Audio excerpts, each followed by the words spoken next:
What's up, everybody? Welcome to a brand new episode of the Hot Mic here on the Outlaw Nation channel. I am the Outlaw John Rocha, joined as always by the Sneider himself, Jeff Sneider. How are you, Jeff? Are you eating still? Boy! Right off the bat, he's eating, ladies and gentlemen, so you know what kind of show it's going to be, for God's sakes. These gummies take longer to chew than I expected. Oh, these gummies, he says. That's right, these gummies. We're back again. Have some fun talking about the world of entertainment with, how can I say this? With unfiltered, honest, and raw takes about what's going on in the world of entertainment. There's so much to discuss in this episode. We got so many things to dive into. A couple of stories from Jeff's newsletter, or a few stories from Jeff's newsletter, which you can subscribe to at theinsnider.com. Also, a bunch of other stories breaking and Boris Kidd has teased something. I don't know if he's dropped it already, but he teased something. He said it's Friday. Or maybe it was Justin, one of the two, teased it, said it was Friday. So you know what that means, ... We haven't seen anything yet. So when we do see it, I will absolutely let you, we'll bring it in as we discuss it all. Of course, Streamlabs Super Chats are open, so send in your love, send in your support for the show and for me and Jeff.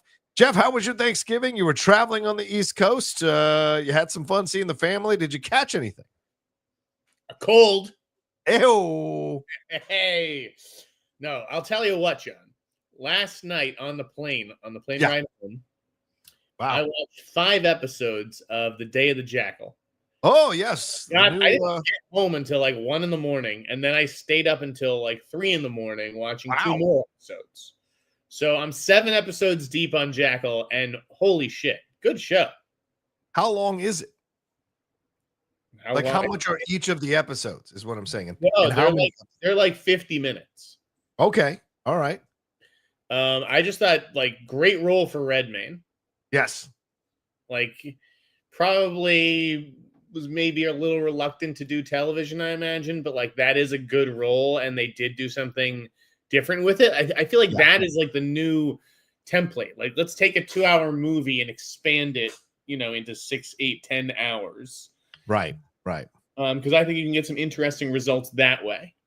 Was that what they did with the Jake Gyllenhaal one, right? Based on the Harrison Ford movie, based on the Scott Turow novel. Right. So yeah, meet there, but yes. Yeah. Interesting. How was Lashana? Was Lashana good? She was really good. Yeah. I liked her. Like, so I watched The Agency as well. Have you watched that? Yes. I watched both episodes. Yes. I was a little underwhelmed. I'll push back on your newsletter. We immediately jumped into the second episode because we didn't understand what the fuck was going on. So I jumped into, but my dad was like, "I'm going to bed." But I didn't think that was nearly as good as Jackal. Okay, all right. We haven't started Jackal yet. That's on our list, but so we should action packed. Like, Agency is much more, slow moving and what have you. It's about the psychological shit. Have you jumped into Lioness yet? I mean, that second season. I'm behind a couple episodes. Okay. I really like the first season, and I watched the first few episodes from this season, and Genesis was great. Yes, she is. She's fantastic and absolutely gorgeous. And Landman just has got his 5th episode coming up this Sunday. I've already seen the 5th episode. Let me tell you, that episode is about an hour, a little over an hour. It is fucking incredible. So I'm just throwing that out there for anybody who's watching Landman right now. My dad is watching that with his girlfriend, and I caught an episode or two, and I do want to watch that. I mean, shit, dude, it's a long list. And I know. The list is getting reordered in a couple of days once Dexter comes out. Oh, right. Yeah, you're into that Dexter. I'm not into Dexter. Yeah, Dexter is top of the list. Yeah, I was never a Dexter person. So I'm not really a Michael C. Hall person, unfortunately. But just the voiceover this time, though. It's like kind of goofy seeing like the young LaGuerta and Batista. I don't know. It should be fun. But is it modern day? Because like I was watching it's a prequel. It's a prequel. I know, but I watched the CSI one. Isn't that a prequel to Gus Grissom? Yet everything looks modern day. So it's a confusing situation. What's the truth? If it's a prequel, it's got to all look like the fucking 90s or the 80s or the 70s, whatever. It can't look like it's modern day 2020s. It makes no sense. You think Showtime would have a little bit more budget to make things period? Okay, I hope so. Maybe a broadcast show does. I don't know. All right. That's my only frustration with that show, because I was watching, I'm like, wait, what the hell's going on here? Everything looks modern. This is ridiculous. So anyway, but we're definitely going to talk about that, Jeff, teasing that the birth of the comeback of of the spy shows that seem to be happening all over the networks. Really big stuff. We're also going to get into all things going on in the world of entertainment. As I said, Streamlabs Super Chat, send them in as we go along. So thank you to everybody who's already sent in 4 Super Chats. Keep coming, people. Keep coming, sending your support. Jeff, I want to start the show with something you talked about on your newsletter. Can you, how can I say, can you get into this a bit more? You mentioned that Warner Brothers is possibly shaking up its release calendar in 2025. You know, you do a good job of like seeing things that are going to happen down the road before most people see them, and you start to opine on them. So please, can you go deeper into this? Why do you think this is going to happen? What caused you? What caused this to spark into your brain? What's going on here? This is which one? Well, WB shaking up its release calendar for 2025. Okay, no. So I'd heard a few weeks ago that Weapons was going to move up. The Zach Kreger film, yes. Right. Now, in the world of distribution, it's like you could have a movie that's on the calendar. You know, these studios put movies on calendars all the time.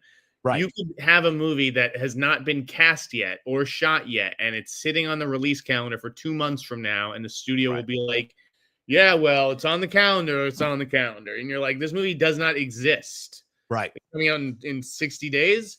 They're like, hey, you know, it is until it isn't. So that's basically like the party line that I got in looking into these release date stories this week. But yes, I don't think that I don't know why you're testing Weapons in 2024 for a release in 2026, even if it is early 2026. I don't think that if you want to be in the Zach Kreger business and you see him as the future cornerstone of your studio, you don't dump him. You don't give him a January release. Just like they decided not to give Bong a January release with Mickey 17. Right.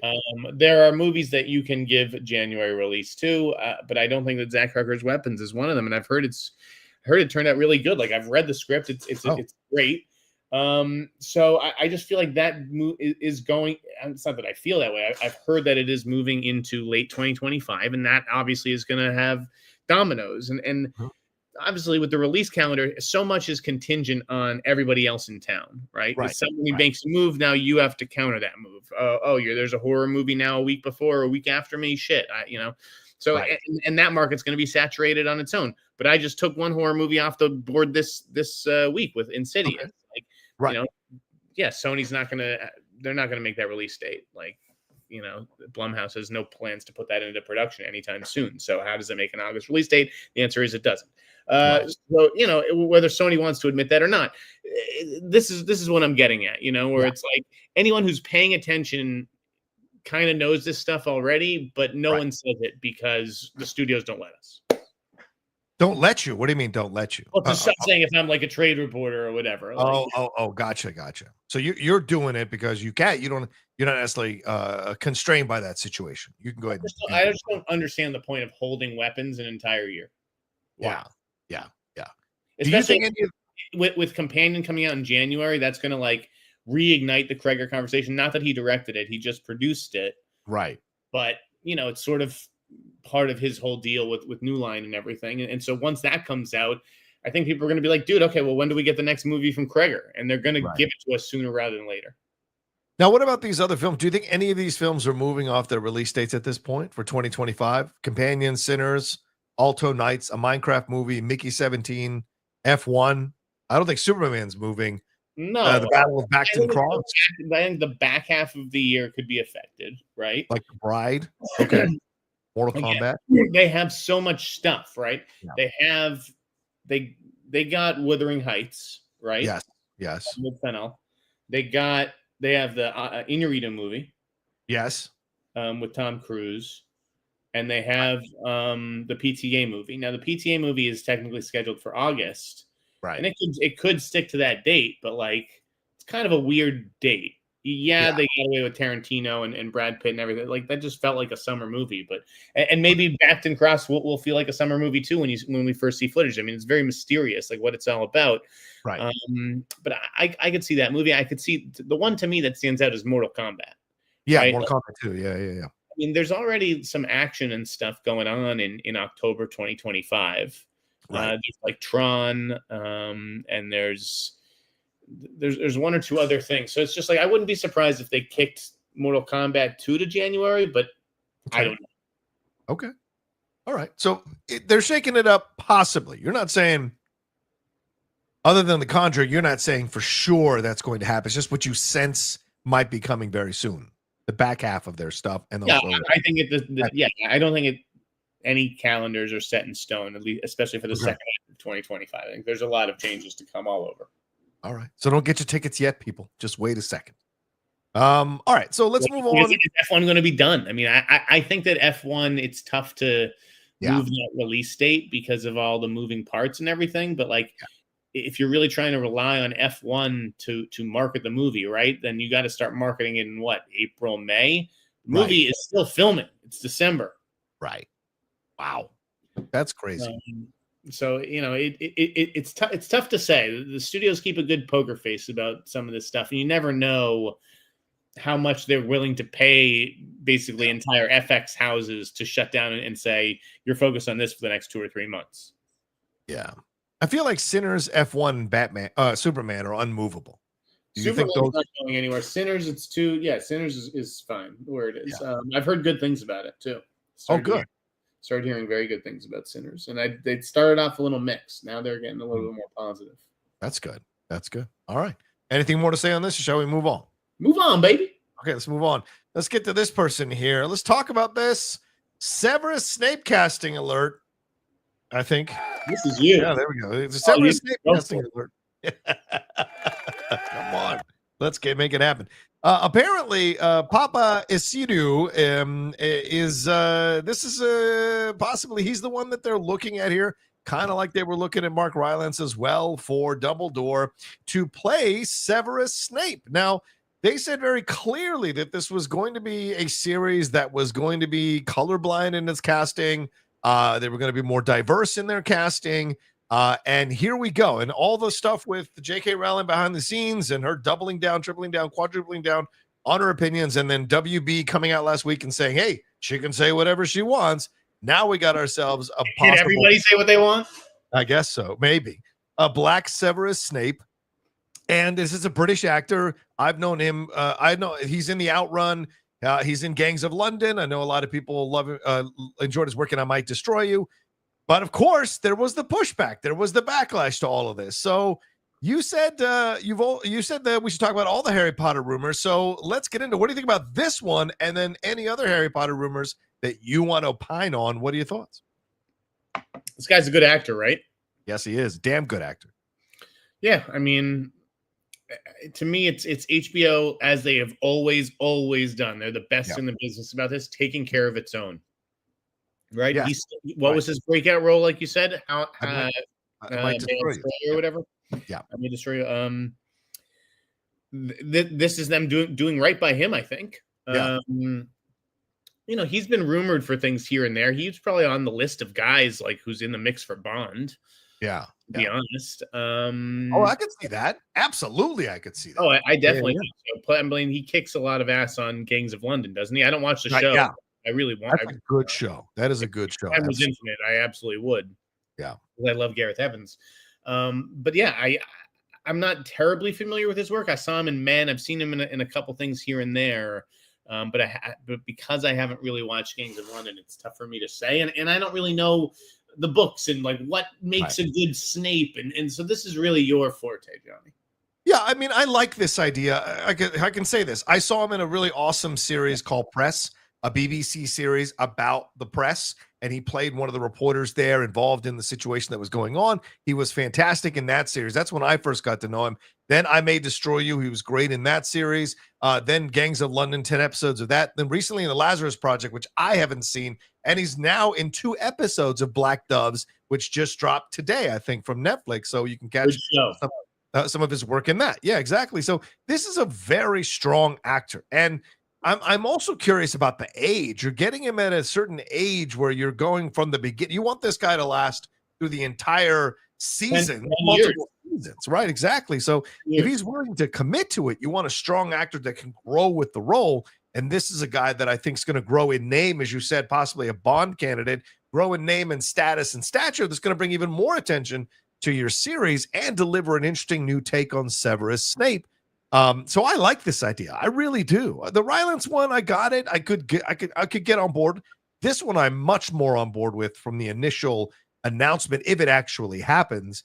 But it's so frustrating that it's always accompanied with these people complaining and crying about race switching and whatever. It's like, come on, we're trying something new. I mean, this happens on stage all the time in Shakespeare.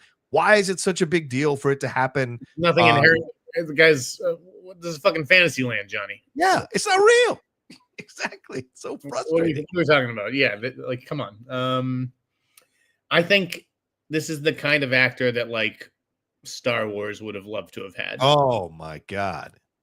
You know, imagine like him in the Acolyte. So you got to grab him. Like you're Harry Potter. I think he was about to have some real options. Yes. Yeah. So I like this. Then there's Janet McTeer. Have you heard that rumor? No, I've not heard that. I love that. Who? Janet McTeer for Maggie Smith's role. Oh, from Minerva. Okay, I could see that. Absolutely. She's the headmistress. Is that it? Yes. Under Dumbledore. She's under Dumbledore. Minerva McGonagall. Yeah. Yes, McGonagall. Exactly. Yeah. I think Janet McTeer is kind of perfect for that as well. Yeah. Looks like a young Maggie Smith almost. She was recently in the second season of The Old Man, playing John Lithgow's first wife. McTeer is a damn good actress, man. I thought she was great on Ozark. Oh yeah. Boris and co. specifically went out of their way to say that the Cillian Murphy rumors are not true about Voldemort. I heard that. That's a great choice. Damn.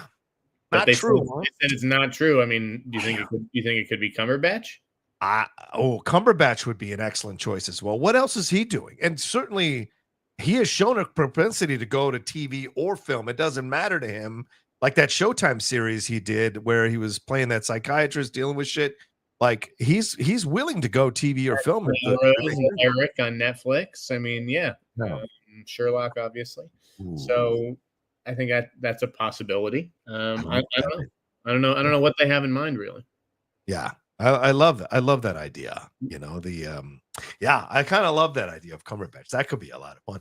Are we getting closer to the kids? I mean, we're hearing rumors about all these big roles. Are we pretty far away from the kids, or do you think we're around the corner from those? No, I think you're very close. Yeah. Close. Okay. I think that could potentially happen before the holidays. What? Really? We're December 6th. It's going next summer. Wow. We could happen in the next 3 weeks, huh? Okay. All right. I mean, unless they wait until everybody comes back from the holidays, like. Yeah. I don't know. Okay. All right. I'm in. I like it. All right. Any other Harry Potter stuff you got going on, or are we good to move on from this? By the way, that's if they don't already have the kids, John. Yeah. Right. They might be holding off on announcing it until they have time. It's probably all going to be unknowns, right? You would say? Yeah. I mean, yes. I wonder if there's no way they'll start filming without announcing. Yeah. No. They tried that with Star Wars, and people were like flying drones over the sets to let you know who the hell was in what. So yeah, no, I think that'd be a big. I don't know. Sometimes with kids, it's like they want to see what they got a little. It's like, remember on There Will Be Blood? There was someone else besides Dano. Oh. Right. Like, I don't know. Sometimes with young actors, you don't know until you know. Yeah, they never said who was in that role besides Dano playing that twin. It was me, boy. It was me. That's Edward Norton from Prime. Daniel. Oh, Daniel. All right, let's move on to this situation here, man. Johnny Depp, you talked about it in your newsletter. He had a really interesting write-up talking about, hey, for all the people who are like wringing their hands over Johnny coming back to Pirates, possibly, maybe Johnny doesn't even want to. So, and maybe he shouldn't even go back. So let's talk about this. I thought your piece was really good and interesting, gave me a lot to think about, because it's like, well, yeah, this made a lot of sense. Let's deal with the Johnny Depp situation first in terms of Pirates.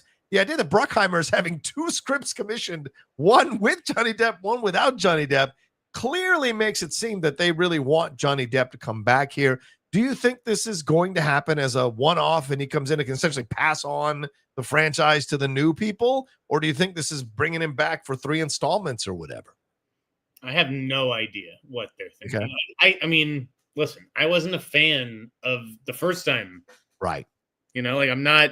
That is like the worst Oscar nomination to me is him for Captain Jack Sparrow. Like, give me a fucking break. I cannot believe that got an Oscar nomination. So I've never liked it, and I think that audiences have moved on from him and are ready to like do something fresh with that franchise. Like it's stale. It's been a series of diminishing returns. So I think that you move on. The only reason that you wouldn't is, out of some sense of loyalty or whatever to him, or because you think it's like Jurassic Park. Like okay, Sam Neill's not a huge movie star, but you think that bringing him and Laura Dern back is going to really matter to the fans, right? Johnny Depp's return would, I imagine, but I imagine it would also turn off just as many people. Yeah. I think it's better to just start fresh. So I don't think he's going to be returning. I think he needs to find an auteur who's not Bruckheimer, who's not Tim Burton. I know that these are his friends and his buddies, but these are the guys who like sort of ran his career into the ground before all this shit happened, right? Yeah. He was kind of struggling, I think, and it's because he stopped challenging himself. Yes. So I think he needs to find that kind of Robert Downey Jr. in Oppenheimer role that can reinvent him and work with auteur filmmakers and stuff like that. Yeah. If he comes back, I think it's a one-off. I don't think he's like the third lead in the movie. He's like, they stumble upon Jack Sparrow in like the middle of the movie, but in no way is he coming in to be like the main third or second main person in the movie. I think that would be a massive mistake. I agree with you. As you said in your article, it's the international grosses that are keeping this franchise alive. Kind of like Schwarzenegger holding on a little bit longer as a movie star because his international box office was supporting his stuff because the domestic box office wasn't doing it. So at the tail end of his viability career. And so you look at this thing with Depp, I think it's possible. But I agree with you. And that's what I liked about your write-up. It made me think like he could absolutely do, because this is how he made his bones initially, was working in these independent films, being challenged by these independent directors to create these characters and really do something. People forget Donnie Brasco. People forget Black Mass. The man is capable of so much. So I got a name for you, Quentin Tarantino. What if Quentin makes Johnny the lead of his film? That's a hell of a redemption arc. I like the idea of Nolan, maybe even Scorsese down the road, but there are possibilities here. There's possibilities here that he could do stuff with Johnny going back to these auteurs who are very well known and could essentially put a stamp of approval on Johnny's ass for coming back and challenging. I like the idea. I mean, that it is interesting. Like, could Tarantino reinvent his career? Could Nolan throw him a bone? If Gary Oldman's too busy with Slow Horses or something, But I was thinking I actually wouldn't go in that direction if I was. Okay. I wouldn't go in the Tarantino, Scorsese, Black Mass, Donnie Brasco direction. Okay. I would go in the complete opposite direction and do something a little bit softer and a little bit more gentle and tender, because that is the Johnny Depp that I think really connects with audiences from Finding Neverland and Edward Scissorhands, and something where there is it's a bit lighter and softer and more whimsical than I'm Johnny Depp in just vicious killer mode. Well, Burton said he's not going to do, I think it was earlier this week, he said he's not going to do a sequel to Edward Scissorhands. So do you think Johnny maybe calls him back and goes, hey, can you reconsider that possibility? Help me out. I helped you out at the beginning. What about bringing me back around? Giving me a guest star on Wednesday, like 2 or 3 episodes, a recurring guest star on Wednesday, season 2. I don't know. There's possibilities. Well, I thought that was going to happen, but ultimately it didn't. Him working with Tim Burton on the Wednesday show, and that may be Netflix not wanting to get involved with all of it. Another thing, if you are Depp and you are going to go that route, I mean, it'd be great to see him work with Tarantino and Scorsese and those guys, but they have their pick of the litter. It's like, why would they want Johnny Depp necessarily? I think you could do something interesting if you were like Stahelski or Leach. and you put him in a movie like that, like a Nobody type of thing that Odenkirk does, and you give Johnny Depp his John Wick. That could be interesting. Oh, that could be Or interesting. Mel Gibson. Yeah. Says, Mel, what are you doing next? Or like I said in the piece, if anybody's going to understand what Johnny Depp's been through and been kicked around, his name has been dragged through the mud. Yeah. He's done it, ain't it?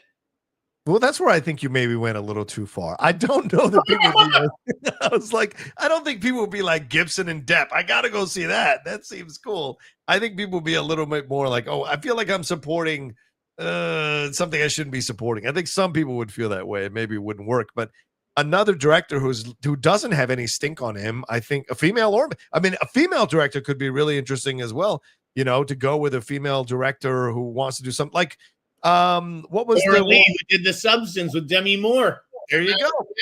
Oh my God. Yes. Because Johnny's in with the French. I mean, that could really work. That's a great point, Jeff. I like that idea, or was it Karen Kusama who did that one with Joaquin Phoenix where he's like the guy with a hammer? And wasn't that Kusama, or who was that who did it? Lynn Ramsey. Oh, sorry, Lynn Ramsey. Right. I mean, it could be something like that. Something small, really interesting that grabs people's attention, really well made. But I think there's possibilities. Johnny's a damn good actor. And look, that was a toxic relationship. Okay. If you want to choose sides, feel free. But none of us were in the room for those interactions. And you can decide for yourself who is telling the truth. Right. And so I think that allows a little more openness. And clearly it seems like, Jeff, in a post-Trump era now that we're in America, in that post-Trump winning the election, it seems like people are kind of a little more open to receiving people back who are quote unquote canceled or whatever. So, I mean, I think that's a possibility in that situation. I think him coming back, if it's the right project, people would welcome it with open arms. That's what I think. From what I can tell on social media, there's still a lot of love for Johnny Depp out there. Yes. Yeah. Yeah. And whether it's okay or not, however you feel, like, I think if you're a studio, you can't discount that, right? Yeah. You can't ignore that. I don't think Bruckheimer would be writing a script with Johnny included if he didn't put his finger in the air and sense where the wind is going. I think he's smart to know that in that situation. All right, let's ask about one more thing here before we hit a break. This week, KRAVEN the Hunter and Lord of the Rings: War of the Rohirrim released 8 minutes of their movies. 8 opening minutes of KRAVEN, 8 minutes of Rohirrim. Jeff, talk to me about this. Is this a smart new tactic for studios to try with movies that aren't getting attention or maybe aren't getting as much of the pop culture buzz or the mainstream buzz to bring attention to the movie? Or is this kind of a desperate move that everybody can see through that makes it clear that they don't have a lot of confidence in their movies and they're trying to get people in theaters? I think it all depends. I mean, I think it's an acknowledgement that something needs to be done. Something drastic needs to be done, and tracking is not good or where it should be for these two movies, right? Right. Yes. As far as whether it can help or hurt, it's all about whether those 8 minutes are good, right? If they're good, then people watch them and they're like, oh, shit, I wasn't going to see this. But now that I've seen these 8 movies, I feel invested in this story and I'm invested in these characters somewhat. And I want to see more of this kick-ass scene that I just saw. I'm going to go to the movie now. Or if it's bad, you see it and you're like, oh, I was so looking forward to that, but that just sucked. I'm not going to waste my time. So it's a bit of a gamble for studios, but yeah, I mean, you got to get butts in seats, right? They don't ultimately care what you think about the movie, to be honest. Yeah. I mean, I thought those 8 minutes of KRAVEN didn't do a damn thing to get me in the theater. Like, I mean, I am going to go see it next week. I've got a screening on the 10th, but none of those 8 minutes made me go, oh, this looks like Sony. This like maybe they got it right. None of those 8 minutes. Let me ask you this though: why did you watch them? Because we had to do it on the Geek Buddies. I wanted us to talk about it. You had to talk about it. Okay. Yes. Yes. If you didn't, and you're just a consumer, okay, yeah, would you have clicked that button? And I didn't, right? I didn't have to watch it, so I didn't. I want to see those 8 minutes in a movie theater. Yeah, great point. Yeah, I don't want to. I was going to go anyway. I don't want to have it ruined. Yeah, fair point.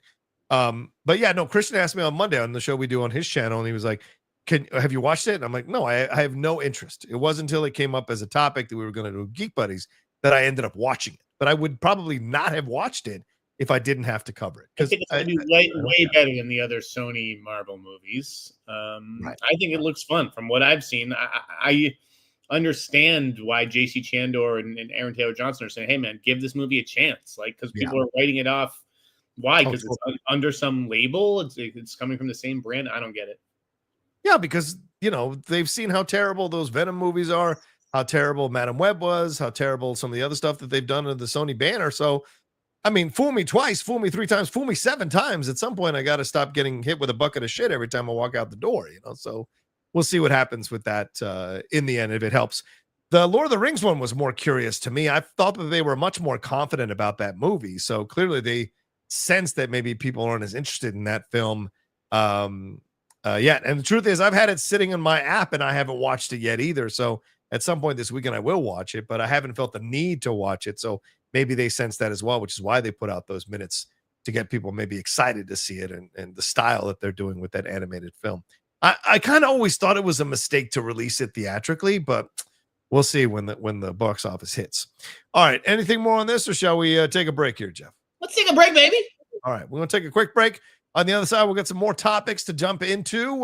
Just a reminder, Streamlabs Super Chats are open. We will get to them near the end of the show and answer all of them in order. So send them in. You see the Streamlabs address right above Jeff's head. It's pinned in the chats in the description of this video. So send in your love, send in your questions, thoughts, and comments, and we'll see you right after this break.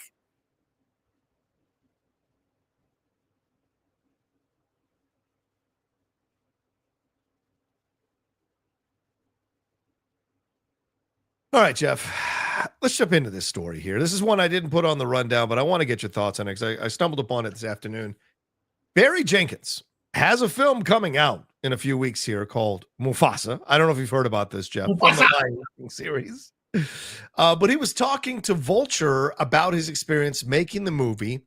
And by the way, this interview is coming out with the film coming out in like 19 days or a little bit less. And he talked about working on this CGI heavy feature. And he said, quote, "It is not my thing.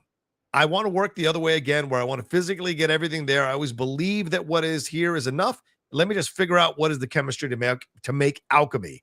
How can these people, this light, this environment come together to create an image that is moving, that is beautiful, that creates a text that is deep enough, dense enough, rich enough to speak to someone?"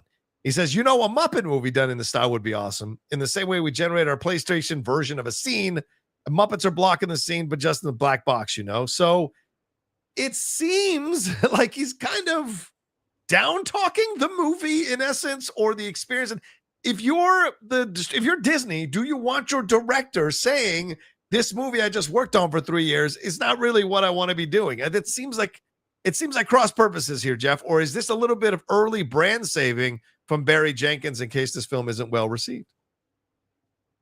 I don't think it's either. Almost, it's like, okay. I think he's just being honest, right? Okay. Like, it's just, yeah, he has a movie to sell, but I don't think you can go out there and lie and say, yeah, this is my bag. This is what I want to do. This is what you do so that you can continue making the kinds of movies that you actually want to do. Right. And I think that we all know that it's not his forte. And I think that is the story here. It's that, we've got this Mufasa movie, and it's not just some, tossed off lazy live action thing. This is the next film from Barry Jenkins. Yeah. So I think that, we all mean that, like more went into it, maybe creatively, or we have higher expectations than we do of a normal movie. Right. Which I think is fair. Where was I going with that? I don't know. Where were you going with that? I don't think that he's actively working against the movie, or that he owes Disney the kind of answer where he's like, gung-ho about it. I think, we need more honest interviews these days. Yeah, sure. But wait till after. I mean, if I'm the studio, I'm a little upset. If I'm in marketing, I'm upset at him. I'm like, don't say that you would never do this type of filmmaking again, because it essentially kind of indirectly stains the movie, because you're in essence saying the making of this movie was really arduous and not something I'd ever want to put myself through. You want to say all that stuff after the movie comes out, after the movie is received either positively or negatively. Then you go on Vulture or you go on some podcast with another director or go on THR or Variety, do one of those directors on directing, and then you talk about the experience. How is it any different than Daniel Craig after every single movie saying, I don't think I could play James Bond again. I can't do it. It's just too hard. It's too much. I know. Yeah, and that was bad too. Him saying, I would crawl through broken glass. Acknowledging that these movies take a lot out of you. And I think that's what Barry Jenkins is sort of getting at in this interview. And that, not that, the other movies that he makes don't take a lot out of him. Those are even more personal, right? But I do think that this is just a kind of filmmaking that he's not comfortable with, that he wants to be able to smell and feel and touch, his actors and have them in front of him and not direct, fucking tennis balls. Well, just to be clear, I think he's got a right to say whatever he wants to say. I'm just saying from a marketing point of view, you don't want him to say that until after the movie comes out.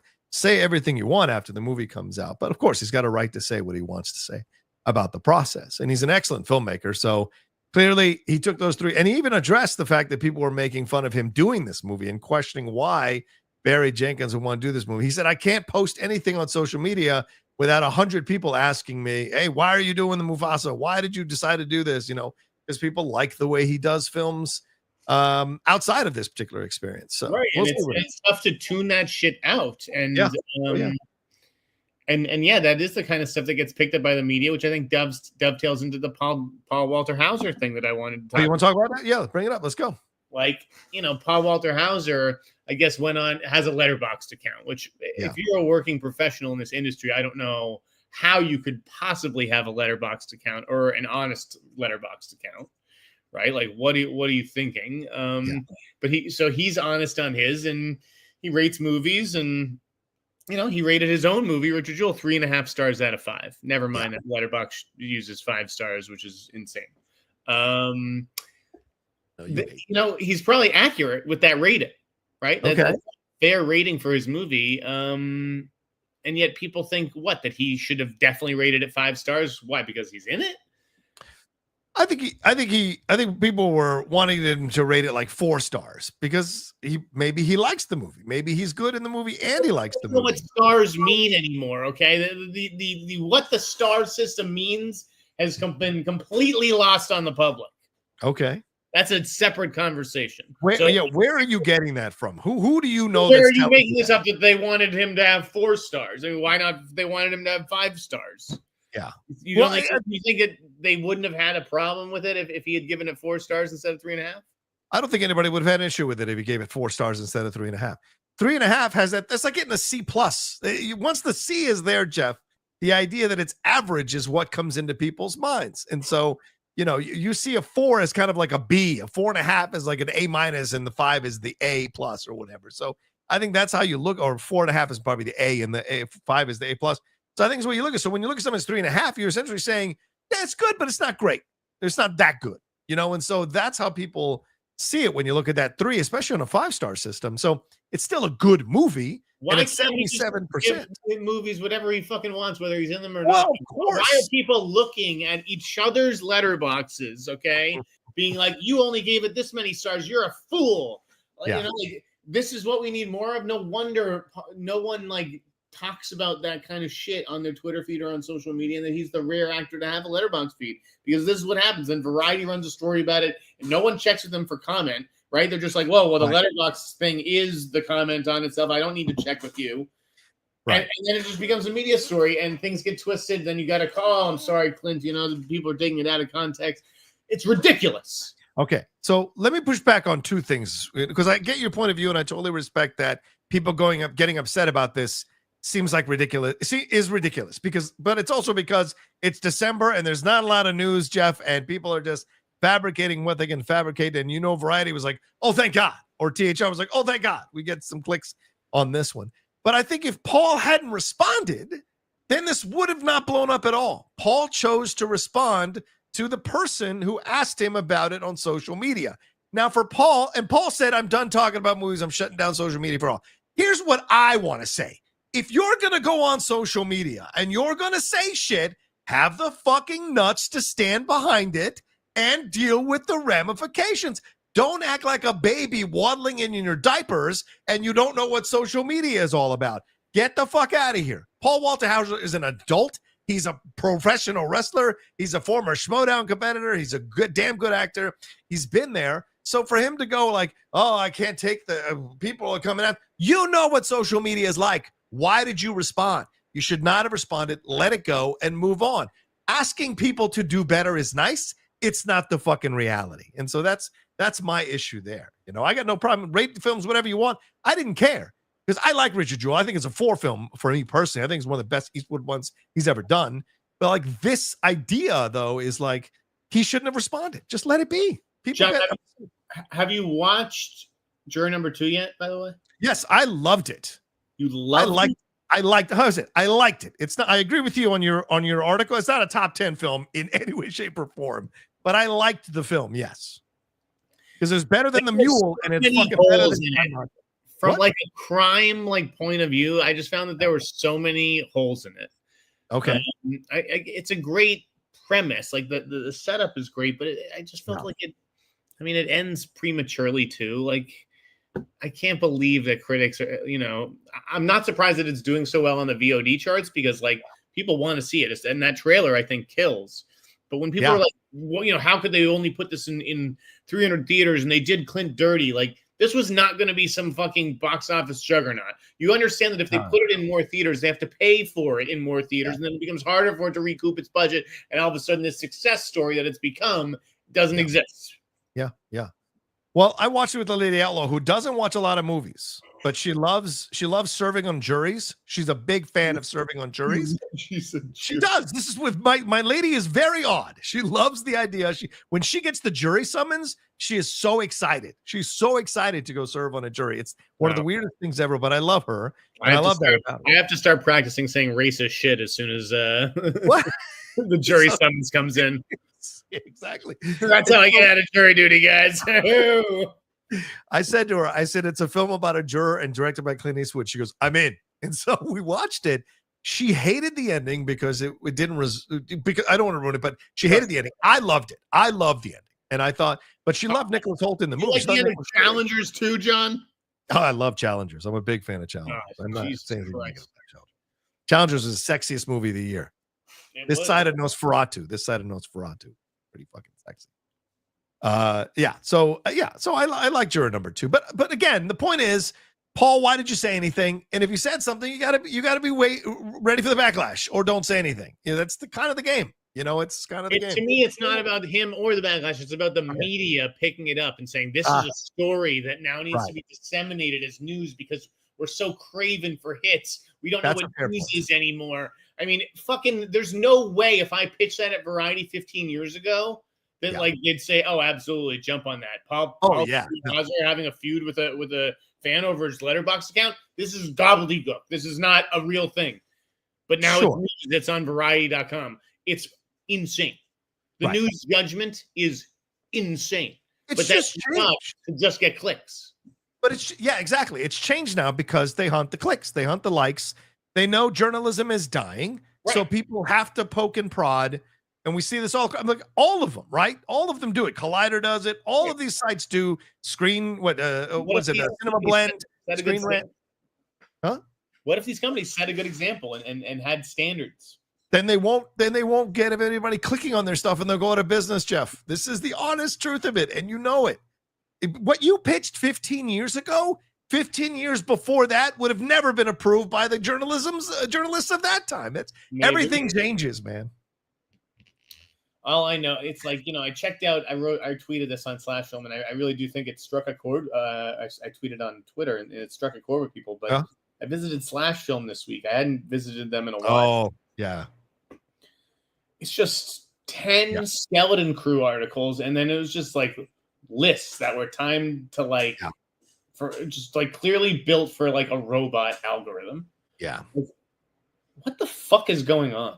All of these sites have become YouTube channels. That's all they are. And look, we were becoming a YouTube channel by the end of my time at that outlet. That they were like, oh, we got to look at lists. What's the ending? What's the meaning of the ending? We got to do these videos. So in essence, everything has become a YouTube channel, whether it's on site or a YouTube channel itself. Everything has become a YouTube channel, hunting clicks, hunting likes, hunting engagement. That's the game now, brother. And trying to bring us backwards, forget it. It's never going to happen because the public doesn't want it to happen. If the public was interested in more, incisive articles, consumes what it's given, though, and if you give it shit, it'll eat the shit. Like if Variety classed up itself, I don't think it's going to stop clicking on Variety. Like, I think there's an opportunity to reshape what we consider news and what the conversation is, and just no one's interested in that reshaping at all. Well, no one's because they're scared. And it's all being controlled by what is it, the name of that? Penske. Penske is the one doing all of this. And so because they're looking at it a certain way and they clearly have done some research or have algorithms that let them know that this is the kind of stuff that's going to be successful, that's where they're veering towards, And so I think eventually once AI kicks in, man, you can forget it. All these people making 6-figure salaries, writing articles at Variety or THR or wherever, Deadline, forget it, man. It'll just be all AI and the public will be fine because they'll be like, just give me what the basics of the story are. I'm good with that. The other columnist stuff, that'll be exclusive. That'll be separate. But most news story stuff is just going to be fucking AI after a while. Once it really gets up to speed and can mimic a writer, forget it. Like, it's going to happen, dude. And you know it. You know I'm not wrong. No, I know. Yeah. This podcast, well, fuck you. No one can imitate me, bro. No one. So you can forget that. Or Jeff. Get that noise out of here. That's hilarious. I'm like the last person who's worried about AI because AI could never do what I do. I agree. There's no AI crazy enough. And if they ever make an AI crazy, find that fucking algorithm online. If they make an AI crazy enough to be Jeff Sneider, to mimic Jeff Sneider perfectly, we all got to get off the earth. We all got to get off the earth. All right, well, speaking of Variety, it came across, I saw it on social media, the Variety apparently is predicting that Wicked will win Best Picture. Wicked won Best Picture at the National Board of Review. And you wanted to talk about these precursor award shows and if they mean anything. And I read your article. So talk about this, Jeff. What is inspiring you as the host of FYC, one of the hosts of FYC, by the way, to come out and say that other award shows or sites don't mean anything? I mean, the precursors mean nothing. Okay. Like, literally, there's no overlap in the voting bodies. No one in CCA is voting for the Oscars.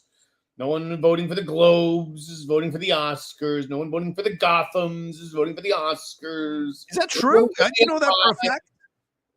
Yeah. Okay. All right. I mean, maybe there's like one or two people, but like a lot of these things are based on small juries of the same uptight, fucking pretentious East Coast critics. Wow. Okay. It's all the same people. I mean, it's nuts. The people who are giving out awards and what their goal is. Is your goal to try to mimic the Oscars? Is it to try to reward movies that you know aren't going to be Oscar nominated? Right. Is it to reward the best, the favorite? What, like, I'm sorry, just some of the tastes that I've seen from these groups and whatnot. It's just group. I mean, I guess it's a group, so that's why there's group think. But right. Yeah, I as a recent member of the Critics' Choice, which I was very proud to join, and still back in the ACA. I think award shows are fun. I think awards, being part of these awards bodies to give recognition to movies, I think is great, depending on the organization. The Independent Spirit Awards are not going to nominate Gladiator 2 to win its best film. So that it serves a purpose, which is to highlight movies that maybe people have forgotten or don't know about or missed when they were released. And so you give it some love. The people who are curated to be members of that organization clearly have a certain taste that they're leaning towards. Same thing with National Board of Review. Same thing. So I think it's all about celebrating movies. So I don't understand why you're so cynical about it when it's really about trying to give attention across the board to a lot of movies, because I think you'd be so upset if everyone had the same fucking taste on all the boards. Everybody does have the same taste. Look at the fucking movies. Look at all the movies that were nominated for Best Picture, okay, for the Gothams, AFI, NBR, CCA. Sure. How many movies do you think that list is? All those groups, all those people. How many movies are there in Best Picture? Maybe 20 total overall. 20? I think 20 is generous. Oh, I think really? you're probably talking about 14 movies tops. Okay. Right? We're talking about 10 movies and maybe 3 or 4 others that, one got in here, one got in there. Like juror number 2 getting in or whatever. So that's what they think. It's conditioning you to think X, Y, and Z. You know who doesn't get conditioned? Who? I'm going to tell you. I clicked on someone's top 10 list today, and I said I'm willing to bet before I clicked on it that it has this movie that's on my top 10 list. Because I know that I'm one of the only critics with that movie on the list, and I'm a free thinker. And this guy's a free thinker, and I bet we think similarly, and we did. Okay. And that guy was John Waters. Oh. Okay. Where is the movie Femme on anyone's top 10 list? No one has it. Wicked is a tie. Like, what are you talking about? Okay. Yeah. Where is the weird, quirky movie? And I'm not telling it's even like Vanity Fair, Rolling Stone, all these places, it's all the same quirky movie. It's all Good One by India Donaldson, which I've never fucking heard of. Okay. It's some obscure fucking indie that all the cool critics get together and they huddle in the room and they say, this is the one, right? This is the one we're all going to get behind. Right. It's nuts. Fuck them all. I fucking hate critics. I fucking hate critics groups. I would never, ever join a critics group. You couldn't pay me enough to join these groups. They're poisoned. Look at what's happened with the CCA lately and look at John Oliver pulling out. All kinds of controversies. It's nonsense. Okay. I was reading up on that. I'm not a member of the TV side, so I don't know why the decision was made that way, considering he had won, I think, 3 or 4 years in a row. But it is how it is. But I disagree with you, and I'm gonna disagree with you always. Because you want to crow about John Waters. His number 1 film is Love Lies Bleeding and Queer. We want to talk about agendas, but then he gets to the brutalist, hard truths, messy. But he has Joker Folie à Deux number 6. So you want to jack him off for Femme? Why aren't you looking at the fact that he put Joker 2 as his number 6 movie of the year? I didn't like Joker 2, but I defend the people who did because I can see how that conversation could age well in 10 years from now. No, it can't, and it won't. This is ridiculous and it's stupid. It's a dumb movie. It's an easy. You just said there are plot holes in juror number 2 you could drive a truck through. There are way more bigger plot holes than Joker 2. I like juror number 2 more than Joker 2, but that doesn't mean juror number 2 is what it is. Joker number 2, I can see why people have called it brilliant and a masterpiece. I can see that. I disagree with them, but I can see it. I can't see you loving or anybody loving juror number 2 because I've seen about 900,000 episodes of Law and Order, and that's what the fucking movie is. Well, I guess you could say that. That's for sure. There's elements of that plot that you could see in a Law and Order episode. For sure. Dude, but I think if you're going to present something, you need to present it fully. And the fact you didn't mention the Joker 2 I had to go look it up here. But I do like that he has an agenda to highlight certain films. The reason you like it is because he agrees with you. And that's what you said. He's a free thinker, but he thinks like I think, so therefore I agree with him. Well, why isn't it okay for other people to think the same about other films, but you're okay to think the same as someone else, and then you can validate their opinion because they agree with you? I don't know what you're getting at here. Again, the fact that you're picking and John choosing. Waters doesn't have an agenda. He just sees the world through a certain set of eyes. Wait, and that's why movie like Queer appeals to him or whatever. Okay. Love Lies Bleeding and Queer are his top 2 films. You told me he doesn't have an agenda. I mean, if you liked, what are your top 2 movies of the year? Should I call that an agenda if they have any similarity? You got to wait for the YouTube video. You're not going to get those right now. But let me tell you, Dune Part 2 is number 1, and nothing will beat that for me overall this year. Yeah, agenda. It's this big sci-fi agenda. I love sand. But look, this idea of Wicked, though, man, I don't know why this is growing. I like the movie. I've seen it twice. I enjoy the film. In no way do I think this is a best picture. This is insane that it is like building momentum that it might actually win back over. And I haven't seen The Brutalist, so I don't know. But I've got like 4 or 5 other films I would consider for best picture before I would even remotely consider Wicked. So this is crazy. Wicked's not going to win anything. You don't think so? There you go. You don't think so? I just told you the future. I looked into the crystal ball. You don't have to sweat it. Wicked's not going to win Best Picture. That's not happening. All right. What about director? Do you think John M. Chu wins director, or do you think it'd be Denis? That is a joke. That is like a fake thing. Okay. Again, Look at who is writing this stuff. Look at who they've entrusted the trades to. Yeah.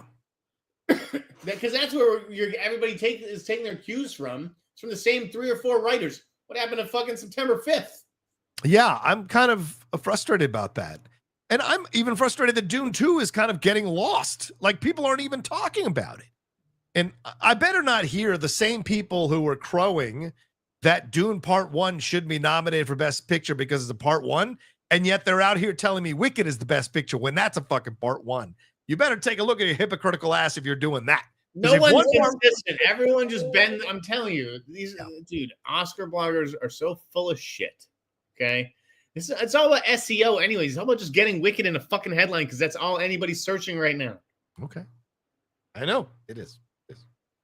Wicked's not on your list. You're irrelevant.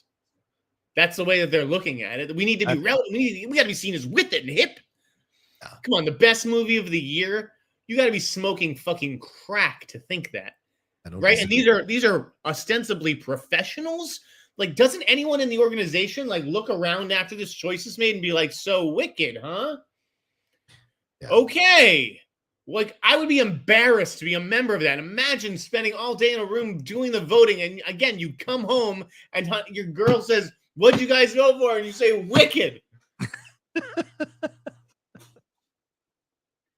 Yeah, I mean, let me see here. I want to real quick because I mean, I would put Conclave.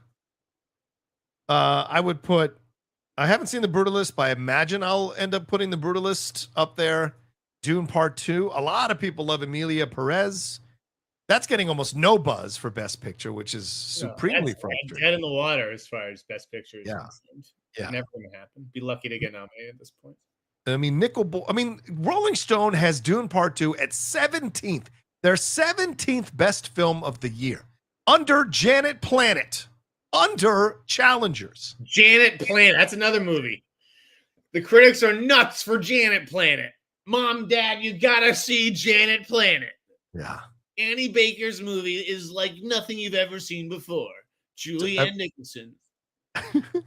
To Rolling Stone's credit, at least when this was dropped, what's December 4th. So this was just dropped. Yeah, 2 days ago. They don't even have Wicked on their list. Top 20. His Three Daughters is number 1. Real Pain is number 3, which I need to see. Another one that's been absolutely killing me. Yeah. His Three Daughters is the only movie that advertised with me this year. Okay. Oh, wow. I will give it that bone. I will throw it that bone.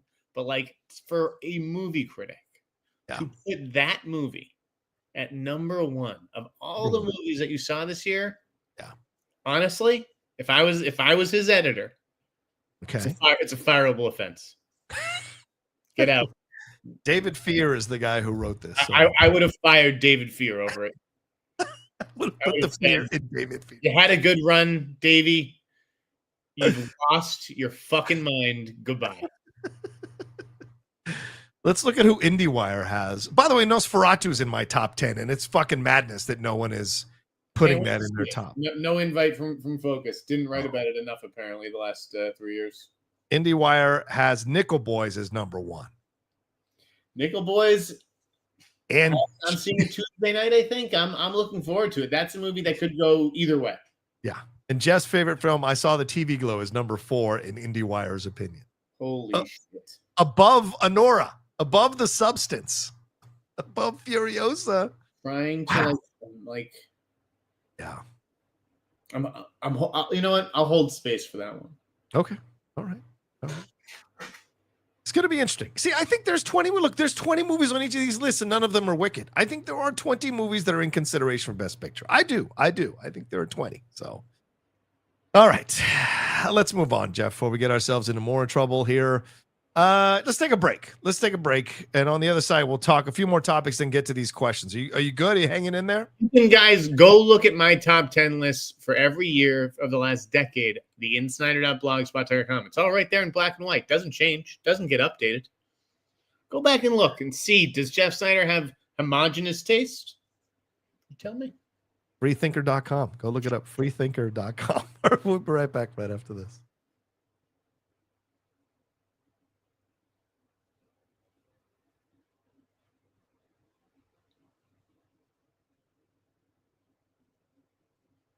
I actually can't wait to do my top 10 list now of the year. Now that I've seen this and had the discussion with you, now I'm even more excited to do it. I got some things to say.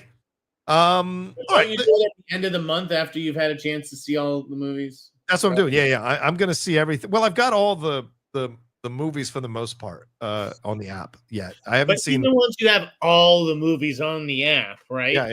And if you go to the insnider.blogspot.com, I've seen almost 200 movies this year, but that's not the list that you should be paying attention to, guys. Okay. What's the list? It's the list of movies that I didn't see. Oh yeah, there's 150 of those. Yeah. So it's like I don't know, man. You said why celebs won't be honest when the media picks up a story and runs with it. What do you want to say about that? Why is that? Do you want to go to the spy shows thing? What are you feeling? Wait, we're getting reports, John. Uh-oh. Yeah, Nelly just posted something about Harry Potter. Yeah, apparently Brett Goldstein is being eyed for the role of Hagrid. This is according to Deadline. Yeah, I haven't seen a complete unknown yet, Karen. Mark Strong has emerged as a contender for Dumbledore. Dumbledore, really? In place of Mark Rylance. The first name to make the rounds is Mark Rylance. Mark Strong more recently emerged as a prospect. Sharon Horgan is being... it says... It says that Sharon Horgan is Minerva McGonagall, not... I can see that. She says she's being eyed from Minerva. There's been conflicting information of whether Rachel Weisz was also on the wish list for that role. My God. Rachel Weisz would be fantastic. Brett Goldstein rumored for Hagrid. None of them are believed to have offers. I mean, are you blown away by any of those? I was excited when Rylance was Dumbledore. Strong, I don't think. Yeah, I mean, we've seen him be a villain already like 4 or 5 times now, right? Strong I mean, like feels like Shazam, third, fourth choice to me is what it feels like. Maybe. Yeah, he doesn't really move the needle as strongly as maybe Mark Rylance would. I mean, again, I like Paapa Essiedu. Sharon Horgan, like this is Brett Goldstein, very, very British. I mean, it is British. It's a British shit series, but yeah. I mean, I'd be more excited for Rachel Weisz over Sharon Horgan, even though I like Sharon and I like Bad Sisters and I like her. I think McTeer would be the best one in there. Yes, I don't disagree with that. But she's much older, so maybe she was someone they were looking at when it was going to be Rylance. If they're going to go younger, then maybe they're looking at Horgan or Rachel Weisz. They're adjusting their Dumbledore to maybe fit age-wise with the woman they're choosing to be Minerva. So maybe that's the adjustment there. I mean, Brett Goldstein as Hagrid, I guess that's a good idea. It would just be the Ted Lasso character with a beard on, I guess. So sure. And I like Brett. He's a good actor. You know. I mean, I guess if you're not getting Wolverine. I don't... What? Go be another hairy bastard. I don't think he was ever going to get Wolverine, man. That would have been awesome, though, dude. Why not? Yeah, because it's not really Wolverine. I like the idea that I like this there's kind of this throwaway line near the end that Holly Waddington, who did the costumes for Poor Things, which is one of my favorite costumes, will be the costume designer for the series. That's a great announcement. That means it's going to look damn good. So, but look, they're looking at a lot of strong actors here, Jeff. So clearly there are a lot of British actors who didn't get a chance to be part of Harry Potter the first time around, and now it's like this kind of slightly younger generation from the actors that were there who are going to get a shot at this stuff. So it could be fun. Could be fun. I'm down. All right. Anything more? Any other news breaking that you want to hit? No. Let's go back to where were we before? I was asking about why you wanted to put on this. Why celebs won't be honest when the media picks up a story and runs with it. What did you mean by that? Do you want to get into it, or you feel like that's if every little fucking thing that these people say on social media, right, that is intended for social media, gets turned into and packaged into a news story on Variety, right? Yeah. Then no one's going to be forthcoming and sharing on social media, because if that's what it was, if every time they went on Twitter, it's just like they went into the CMS on Variety.com and typed up an article, then they're just going to stop doing that. Yeah. So why can't the media just let social media be its own thing? Why is the media like social media is now so important because that's what the media is. The media just gets all its stories from social media.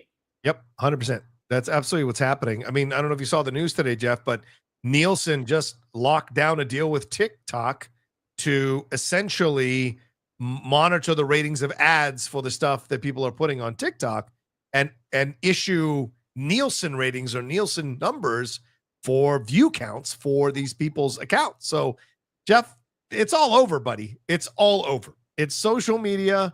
It's all crossing lines. There is no separation anymore, man. It is all just a completely fluid thing with fuzzy lines separating the different places people are going through. So, that's the situation. Where I fucked up, man. It's like I wish I just like become an accountant. It's not like people aren't on accounting Zooms aren't like, dude, the name of the game in accounting, it's totally different. Like, shit's this industry just moves so fucking quickly. I can't keep up with it. No. I was thrilled to see Coy get that job this week about with him doing the DC thing. Yeah. Mm-hmm. Yeah, I saw that. For Coy. I know how hard Coy works that. Mm-hmm. And I know Tyler from THR. I never heard of Frankie. I never heard of her. Okay. Yeah. So it's just like, I don't know. But be fair, would you have heard of Coy if you weren't in the collider mix and in the? So it's just like it's influencers now. It's everyone's trying to be the host. It's a big competition to see who can love something the most. Right. And I think it's just a different thing than what I am or what I do. But there's room for everybody. Yeah, there is. And look, Coy works it on all levels. It isn't, he works hard, but he also has, influencer things. He has influencer friends who can help him get through the door at times. So it's not just his hard work. It's also him understanding how to work the system. I've seen him work rooms at Comic-Con, rooms in places. So he's very clear about what he wants to do. And whoever gets in his way, he's just going to push through it to get it. Oh, you play the game. I played the game when I was a young reporter. Nobody worked with him like this motherfucker. Right. I know how to charm a room, baby. Yeah. But maybe I'm too old and too cynical. Like my charming days are over, man. The cynical part, I agree with. You got to stop being less cynical. I think it'll help you. It's just my own 2 cents, but I love you. I know I'm getting bitter in my old age. Yes, you are. All right, we were talking about spy shows at the top of the show. Let's talk about the spy shows on the way back with Black Doves, Day of the Jackal, Lioness, The Agency. Why do you think this is happening, that people are having an interest in this stuff? Where do you think that's coming from? Oh, geez. Those are the big questions now. I mean, it's escapist fare. People want. I don't know what is behind the appetite. I think stars help, right? Fassbender, Redmayne. You put like Keira Knightley. You put good stars in a show like that. Like I'm going to want to watch it. Yeah, I agree. I think that's what they're doing. Is they're realizing there is a taste for it from the public, kind of like with those mystery, like Brana and those type of things. They're figuring out, okay, well, let's see, are people interested? The ratings are good. Okay, let's open the door to this, and one opens the door for the other, opens the door for the other, and you're bringing all these really strong actors to be a part of it. And I think it helps, Jeff, that they're limited series, like 10 episodes, 8 episodes. It's not a large commitment, and so you're getting some strong been renewed for season 2. I was a little surprised because it is called The Day of the Jackal. Right. I thought it would sort of be just like a 1-season thing, but to their credit, they made a good show that made Eddie Redmayne want to come back. Yeah. I don't know why there's a second season for Burden of Proof. That was an insulated show. That was an insulated story. I don't think Turo wrote a sequel to that book. So I'm a presumed innocent. Oh, sorry, presumed innocent. Sorry. Yeah, that one. I mean, so Shogun's getting a sequel, and I know there's James Clavell is dead. There's no second book from James Clavell with the Shogun thing. So clearly, they think they can do stuff with these. They brought in R.R. Martin to write that one. Yeah, right. All right. You also said the death of Christmas movies. You want to talk about the death of Christmas movies? What's the situation? Why do you feel that? It's just like I was interviewed for this week by a reporter who's working on a story about this that I think is interesting. I'll be sure to share it when it's out. But like where are the Christmas movies this year? Like Red One was the big Christmas movie. But like, is that I guess there was that Christmas pageant one that came out in early November. Oh, right, yeah. Christmas movies have now become the early November movies because we need them out on streaming by the time Christmas. Right, right. Well, there's the Dear Santa, the Jack Black one is out on Paramount Plus, right? Yeah, that's true. That one's out there. Is Carry On a Christmas movie, Jeff? You've seen this. Have you seen this? Is Carry On a Christmas movie? That's a good question, all right? If Die Hard's a Christmas movie, couldn't Carry On be a Christmas movie? Right. Forget if it's set during Christmas or Thanksgiving. I imagine Christmas, but right. Yeah, it's been too long since I've seen it. But yeah, like that. But that's what I'm getting at. It's like the Christmas movies are now streaming. Yes, Nutcrackers, which you said on your newsletter, you're going to see. I saw it actually. I liked it. You see it? Not yet. I will see it for the Christmas season. I liked it. I got into it today online with somebody. Why? Critics just don't like movies like that. Like a small little modest movie that's poignant and has heart. They're allergic to these fucking movies, and it is frustrating. They didn't used to be, right? They didn't used to be. People used to love to talk about those little kind of to champion the smaller Christmas movies to get people to watch them, But right, and I understand the criticisms. I'm not going to sit here and go to bat and fall on my sword for Nutcrackers, but it's a movie that got me at the end, that got the lower lip quiver, and that meant that it worked. It meant that all this time that, maybe I was a little disappointed with the first 75 minutes of the movie. Yeah. When you get that lower lip quiver, it means that 75 minutes, that setup works. There's a payoff, right? Yeah. So I would tell audiences to give that one a shot on Hulu. Don't go in expecting much, but if you keep your expectations low like I did, I think you'll be pleasantly surprised. It was quite charming. And this is not a no-name director. It's David Gordon Green directing this thing with Ben Stiller and Linda Cardellini and Tim Heidecker. So, a lot of talent in this movie. I have it on my list to watch. So, last year was Candy Cane Lane, which was okay. I didn't see Silent Night yet. I still have not seen that yet. But there wasn't much else that came out in 2023. Well, let me ask you this. Is it that there's no Big Mac? There's no Mac. There's no Macaulay Culkin, right? Where's the prodigal, little kid? Yeah, I guess. Right? Tremblay could have been your guy, but he didn't do it. Or just, I don't know about these Christmas movies starring has-been movie star, from the 80s. Right. Jeremy Miller points out a very good point. The Holdovers is a Christmas movie. Yeah, that's true. The Holdovers was a Christmas movie from last year. I like that movie. That one got a lot of attention and love for sure. I think also the advent of all these channels that have Christmas movies, Jeff, I think the studios don't necessarily feel like they have to. You've got Hallmark, you've got whatever the anti-gay one that Candace Cameron Bure is running now. And so you've got a lot of, even Hulu's getting into those Christmas movies. You have them in Spanish now. If you go on these free channels, they run them 24/7. So maybe they feel like, look, this whole thing is a cottage industry now. Us competing, we'd have to come up with a really, really good script, a really good idea. You're right. For us to do it. Well, I think that it's housewives, women, they're getting their fix of Christmas movies, watching that stuff with Brooke Shields on Netflix. Yeah. Or Lacey Chabert or whoever the new people are. Yeah. There's a lot of really good actresses that, I saw Angela Bassett in one the other day and I couldn't effing believe it. So, you just don't know. When this article comes out to see who else he talked to, the reporter, and what they had to say about it. Right on. All right. I don't know. Do you want to talk about, you wanted to talk about this United Healthcare situation. You want to talk about this, or are we kind of? What a crazy story, John. Okay. So we're talking about the United Healthcare CEO who was killed in New York by the gunman, who is still on the loose, by the way. So Jeff, go ahead.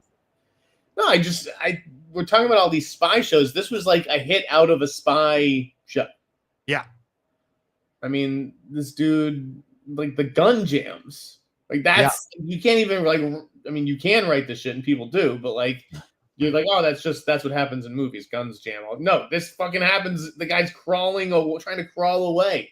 But this shooter was obviously professional enough where he knew what he was doing and how to fix it. Like, to get away like that, to go down a street where there's fewer cameras. You know that he left behind some physical evidence and some clues, and even to be the police for 3 days. This is nuts. This is like we're watching a movie. There was writing on the bullets to counter the writing that the phrases that you've seen or heard about insurance companies using to deny claims. They did the reverse, and he wrote that on the bullets that he shot him with. He shot him from behind, which is cowardly. But then shot him there as he laid there on the ground in front of two people, by the way, who were like pinned against the door out of fear and then ran. It was incredible. And the guy showed his face at the hostel, apparently flirting with one of the women at the hostel. The guy who was doing some of the analysis on CNN said that he thinks the guy ran into Central Park and just changed clothes in Central Park because there are a lot of places to change clothes. I think they found a backpack. The last I checked on PBS is reporting about an hour ago, they found a backpack in Central Park that might be his. But this guy's been on loose for 3 days, Jeff. It's kind of surprising. 3 days. You think they're going to find him? I don't know. And I think if they do, he'll kill himself before they take him. I have a feeling that this was pretty much a suicide mission from him. And he got the point across because everybody's talking about it. And I am supremely surprised, Jeff, at the amount of people who don't care. Like, they're almost celebrating it. And that speaks ill of what the healthcare system and how terrible it is, because people have a lot of anger towards the healthcare system, and especially United, which apparently has like one of the largest rejection rates in claims. And so there was a lot of anger towards this guy. And this is the first shot across the bow, Jeff. You're going to see a lot of this, John. Yes, that's sort of what I'm getting at. And I'm of two minds of it, because I don't think that this is the way to deal. No. If we're going to be a civilized society, this is not. We can't have people assassinating people in the streets. Especially corporate CEOs and whatnot. But on the other hand, I think you're right. Like, this guy was almost. It's almost he's a martyr. Almost like it's a symbol for the industry. And it is a warning. And I think that these people are going to have to really check. Like, if I'm making $10 million a year and just doing it, denying people, like, that's fucked up. Like, is anyone going to have a crisis of conscience, or people just going to keep, being greedy and selfish? That'll be interesting to see, because this is what could happen. Yeah. And look, I can't remember what it was, the story this week where one of the insurance companies said that they were going to now separate certain qualifications for certain claims. And then this guy got killed, and the backlash was massive to what that insurance company was doing. And then they backed off of it and said they're not going to do it. They're going to leave things the way they are. So that's the thing when you look at this stuff. This was a shot across the bow, as I was just saying a couple of minutes ago. And I agree with Jeff. I think this is where we're going. People are like, oh, yes, everyone should have guns and you should be allowed to walk around. Fine. And eat the rich. Fine. But this is what we're leading to, is people. And there's not enough security. There are not enough people. If a bunch of people decide that they want to do this, and there's going to be, sadly, blood in the streets. And I think we're moving towards that as a society. I don't think we're going back to holding hands and being kumbaya. We may want that, but I think those days are over, and it's going to get more brutal, brother. Companies have to start caring about customers more than profits, because they are going to get laid out in the streets like this. I mean, it's crazy. Study your history. Look, of course, it's terrible that this man was killed. It's horrible for his family. This is this is not the way to handle things, as Jeff and I have said. But the truth is, look, if you study your history, if you study empires, once you create the haves having too much of a chasm between the have-nots get together, revolt, and destroy the haves. It has been the history for centuries in numerous countries, numerous empires, and clearly in this country, the rich are way, way, way higher in terms of their money-making situation than the have-nots. And that's going to break. No matter what political affiliation you have, that is going to break. And I think in the end, sadly, that's where we're heading to if some decisions aren't made by some of these CEOs and some of these billionaires and millionaires to take care of the people more and stop treating them as numbers on a ledger and just people they can essentially rape for money. And that's not what we need to be having in our society. So, it's a shame to see this happening. All right. You want to say anything else on? Do you want to talk about Lee Winnell or the Snow White trailer, or shall we get to the questions? Anything you want to get to? Snow White trailer. What is there to say? This movie looks terrible. Oh my god, dude, it looks so bad. What have I been telling you guys? I feel bad for Zegler, I know Jeff's a recent convert to her fan club, but I feel bad for her as now she's because this does not look good. Neither her nor Godot or those dwarfs came out of this thing looking good, man. It's bad. No. Y2K not looking to open too big either this weekend. I saw Y2K. I can give you a quick review of Y2K. I would actually love it. I would love to hear it. Okay, it's fine and it's fun, but it's not great. And I like Kyle, and I loved him on SNL for the 8 years he was on SNL. I got to interview him. It'll be on my channel probably tomorrow. My interview with him and the co-writer as well as friend from school. But the film is fun, and Rachel does good work, and the kid from Hunt for the Wilder People or whatever it is, yeah, he's really good. The lead kid is good. But when it makes the turn, you're just like, but if you're from that era, there's a lot of things you're going to enjoy nostalgia wise that they make a part of the film. It's just when the film turns, it becomes a little ridiculous, and what it leads to isn't as heartwarming as you want it to be, but it's certainly a watchable film. Heartwarming from that movie. I know Kyle in a sense of humor. I think he's a glorious weirdo. I like that about him, yeah. I'm gonna see it, but yeah, I don't have the highest expectations. But you know what I had low expectations for that surpassed them? What's that? Werewolves.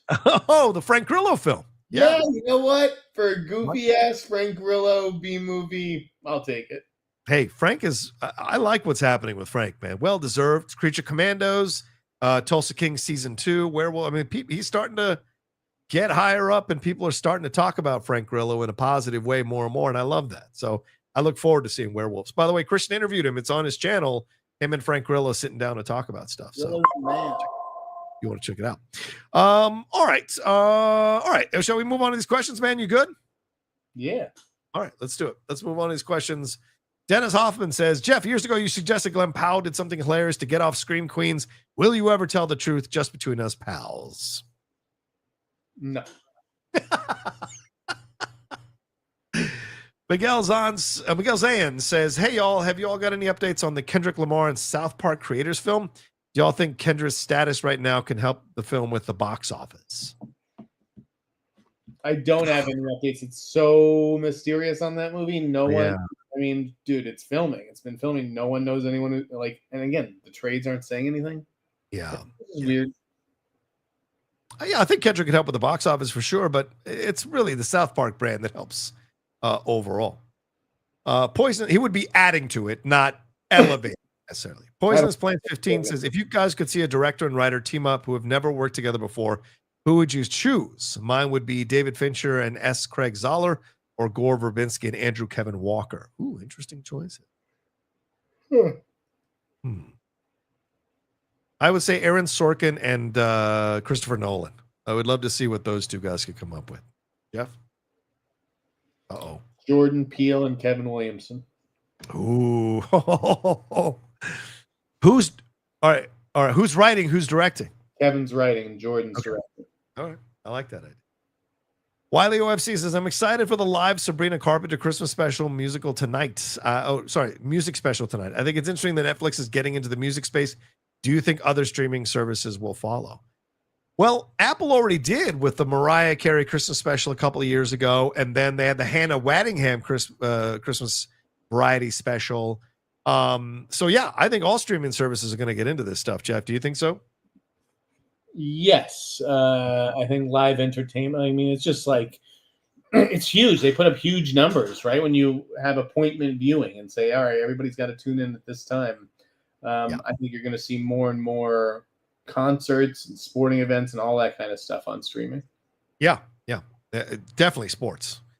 Ewok says, now that Honora Zamark Edelstein has been cast as the male lead in season 2 of Mr. and Mrs. Smith, who would you like to see cast opposite him? Ooh, Jeff, that's a good question.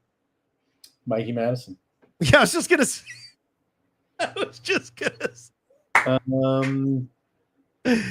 Ooh. Well, what's it going to be about? You got to tell me what it's going to be about, and then I can cast it, right? I mean, we don't know what it's going to be about. I mean, so it has to be somebody his age, right? Doesn't it have to be age appropriate? I would imagine so, yeah. Mr. and Mrs. And I mean, he's Russian. Like, there's no hiding that guy's Russian. Russian, yes. I feel like you have to have a Russian girl. What about, or someone who can do a really good Russian accent. What about Jodie Comer? She could be interesting. Is that around his age? Or maybe he's a little older than him. Oh, yeah. Like, that's the thing. He's young. Yeah, he's 22. You got to find someone young, like in their mid-20s, and that's tough. I really have no fucking idea. I don't, but let's talk about him. Okay. I do not get that. Like, that is just a casting I do not understand at all. You have a hit show. Okay. Oh, I see what you're saying. Yeah. Mr. and Mrs. Smith. You have a hit show. Yep. Now, to me, Donald Glover, I mean, whatever they want to say, they died at the end of season 1. That's the only ending that I'm cool with. Sure. Why would you not put a Donald Glover level star or bigger in season 2? I don't understand casting this kid. No one knows who he is. He has a thick accent. I mean, unless you're trying to show that there's, Mr. and Mrs. Smiths all over the country, which I think we already kind of all over the world. I meant, So, he's the Russian Mr. and Mrs. Smith, but like, I just don't. What is the appeal of that? Yeah. Well, maybe they thought like season 1 was, because remember, it's supposed to be him and Phoebe Waller-Bridge initially, right? And she dropped out for whatever reasons there were, and but they kept Donald and they recast the role, and they were fine, and it was good. But maybe they want to go with a lower budget. Maybe this thing barely did well, and so maybe they got to lower the budget a little bit. They bring in an actor who's part of a film that everyone is buzzing about, kind of an up-and-comer, and you want to tell a different type of story, and you want to take advantage of the younger actors who are getting attention on TikTok and social media and whatever. So maybe that's the logic there. All right. Well, then I got the answer. Go ahead. And I was saying I had the answer before you mentioned the words TikTok and all that. Okay. All right. Who do you think gets paired with him? Right? Because let's think. No, like Maya Erskine was an outside the box choice. I don't think a lot of people really knew who she was. I agree. No one knew who she gets paired with a big actor. Yeah. And she was great. Yeah. Now he's going to get paired with a big female star, don't you think? Right. Yes, I agree. Yes. Who are you thinking? All right. So I forget the name again. Alien Romulus. Kaylee Spaney. That could be interesting if she wanted to go TV. She's doing Beef season 2. Okay, so you're not getting Jenna Ortega, no way. Sadie Sink is a possibility because of Stranger Things. Millie Bobby Brown could be an interesting possibility. Those are the names that pop in my head. What do you got? You don't get any of the Netflix girls, I don't think. To go okay. On. I guess this is a Netflix girl and a Hulu girl, but who could I picture doing a Russian accent and who's like, I could see next to that guy. Okay. Who's hot right now and has a gigantic following on social media. Okay. That's Selena Gomez. Oh, man. But Selena's in her 30s, right? Or no? Am I wrong on this? I have no idea, but if you told me she was 25, I believe you. That's fair. That's fair. She's 32, so she's 10 years old. Selena Gomez next to that guy doing a Russian accent. That's the only reason I say her. I could see that. What about your girl? What about your girl Chloe Grace Moretz? You love her? I do. Yeah. I just don't know if she's a big enough star. Yeah. Kiernan Shipka, but she's still kind of up and coming. This has to be like the way we thought about Mr. and Mrs. Smith is like, oh, that Donald Glover series. Right. That's what this what it has to be. Let's see. And, all right. I don't know. Okay. Elle Fanning? I mean, she's on Hulu already. Taylor-Joy's not a Poisonous Plants 15. Anya Taylor-Joy's not a bad call. She just signed on to another TV show. Yeah. Yeah, I didn't know that could be a fun list to do. Like, who should be Mrs. Smith? But I think you need somebody big. Yeah, it's a weird choice. what if it's Taylor Swift? Bang, bang, Jeff. No, bang. Taylor Swift is not signing on to star opposite the kid from Enora, whose name no one can pronounce. Oh yeah, right. Good point. Like she's like, no, you're gonna get me a bigger star than this kid. Yeah, that's a fair point. What about Shailene Woodley? Would Shailene Woodley be out of the? I mean, she's kind of looking for something, maybe. No, pass. All right, fine. Just throwing it out there. All right, let's move on here to the next question. Spreezy Sports says, "Hi guys, Jeff, are you more or less confident that Robert Pattinson will be the DCU Batman after Gunn confirmed he has thought about the idea?" Oh, jeez. Well, no, don't you just love? Let's do a little flashback here. Okay. This is James Gunn, December 2022. Oh yeah, bring it on. There are fewer. This is from Variety. He's quote tweeting a Variety story. A well-placed source tells Variety that James Gunn and Peter Safran are exploring the possibility of incorporating Matt Reeves and Robert Pattinson's Batman into the wider DC universe. James Gunn said, "There are few reporters I love more than Adam B. Very, truly a good guy. But in this case, he needs to get a new source, as this is entirely untrue." And yet today, James Gunn conceded that he did, in fact, contemplate doing that very thing. So, which is it? I want to make it really clear to people, because I've seen some people comment that James Gunn is Jesus and what he says is gospel. Go on. Yes, guys, it's so frustrating. And if you call out James Gunn, it was like, oh, okay, you've got the Gunn hate. You're hating on the Gunn. No, he is a creator, and he can be up for criticism like anybody else. And if he backtracks or misspeaks or, double talks the situation, you're allowed to call him out. And it's not being a hater. You're just calling it out. It's fucking crazy to me. He's untouchable in some people's eyes, man. I wonder if it's Pattinson resisting going that route. I 100% think it's Pattinson resisting. I 100% think that. There is definitely something going on with Reeves and Gunn. I mean, James can say till he's blue in the face how proud he is of Matt and how he supports him and all that. Something's up there. I agree. 100%. 100%. Come on. Like, I've been around this town and watching how shit unfolds for long enough. Yeah, man. And like Creature Commandos. Can we talk about that show? I like the show. I've watched the first 2 episodes. We reviewed it on Geek Buddies yesterday. I think it's a fun show. But show 4. Too much. It's for 15-year-old boys. Very clearly it's for 15. You don't show that much female animated nudity and sexual situations unless you're trying to get 15-year-old boys to like your show. Why did he need to animate himself? So we pointed this out as well. Shannon and I thought that was hubris, but what some people commented, and I haven't verified this, is that the animators of the show surprised James Gunn with an animated thing of himself. Bro, you know this town. You know how this works. The idea that animators would go off and animate that, I mean, like, come on.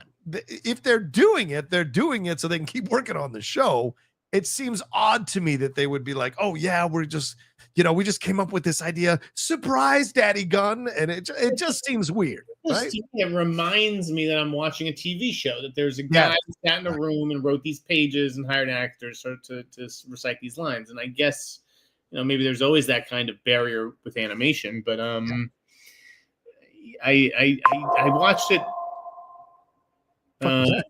Just a notification. I watched it a couple episodes, and I just felt like this is a Saturday morning cartoon, and maybe that's all it's supposed to be. But it felt like a weird start to the DCU. And again, as good as I think Guardians 1 and 3 are,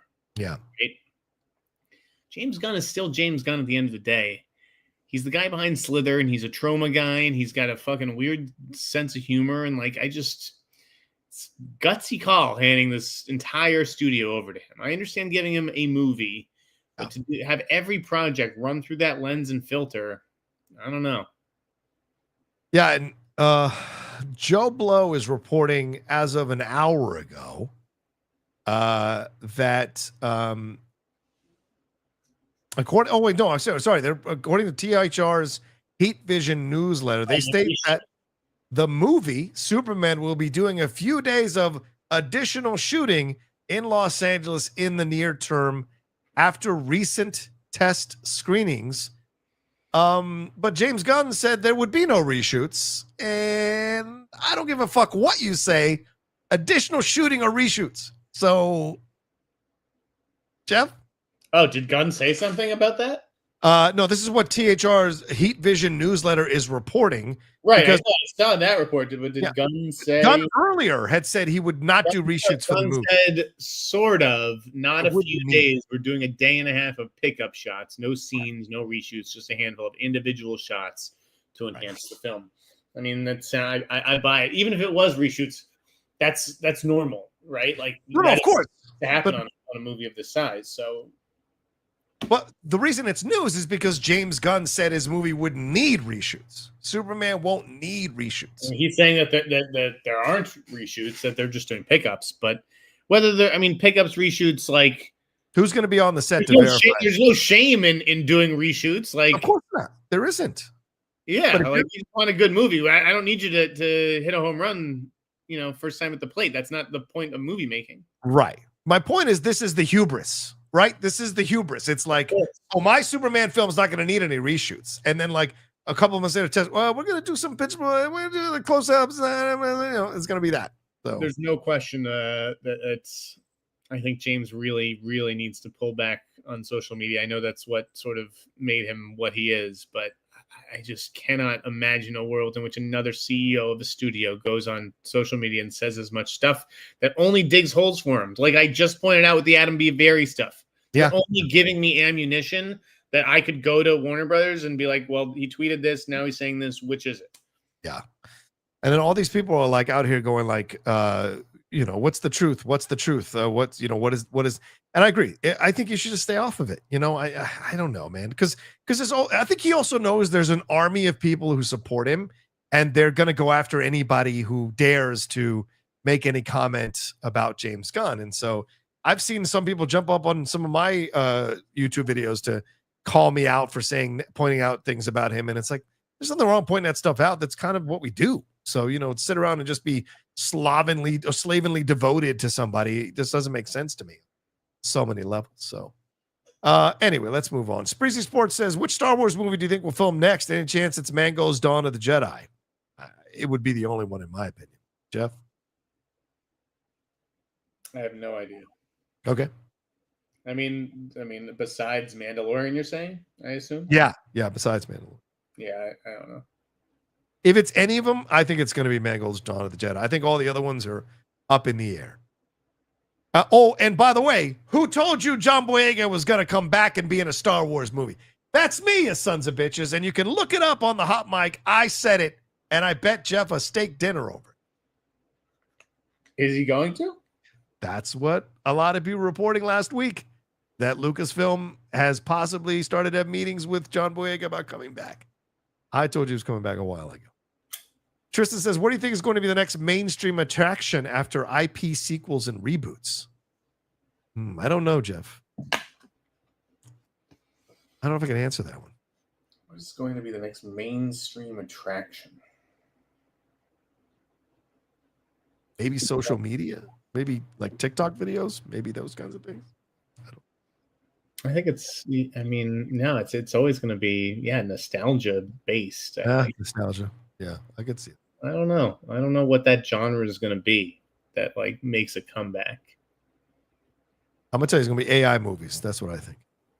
Lady Jennifer Snow says Alan Rickman was great. Wait. Did you watch the Batman AI movie today? Oh, I didn't know it was out. There's a Batman movie that's AI? There's like a 9-minute movie that was made with AI. I mean, I saw the Star Trek one the other day with Sam Witwer. I mean, it was okay, but it also felt very much like a fan movie. I mean, it's certainly impressive what you can accomplish with it, Yeah. I can't imagine how long it took to make that. Okay. But you probably could fool a lot of people. Yeah.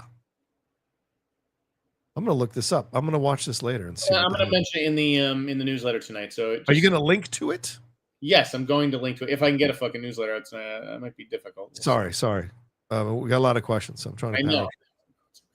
I know. Lady Jennifer Shaw says Alan Rickman was great as Snape. I'm glad they are going for a different take on the character. I agree, lady, and it's good to kind of explore the possibilities. Yeah, especially with Rickman gone. Like, I don't think you can just hire a guy who like sounds and looks like him. That would be weird. I agree. Tristan says, any clue on what the quote secret Marvel project that's going to start shooting in fall of 2025, reported by Daniel RPK? Is it probably Blade? I would say it might be Blade. I have no idea. Okay. I'm going to say something with Hulk. Oh, okay. Movies fan 24 says, love the show, guys. Thank you. Which of these movies should I go see tonight? Y2K, Getaway, Werewolves, The Order. Ooh, the fuck is Getaway? I don't know what Getaway is, but I would say The Order myself personally. It's definitely The Order. The Order I've now seen like 2 or 3 times, and it's really good. Should that be a Best Picture nominee?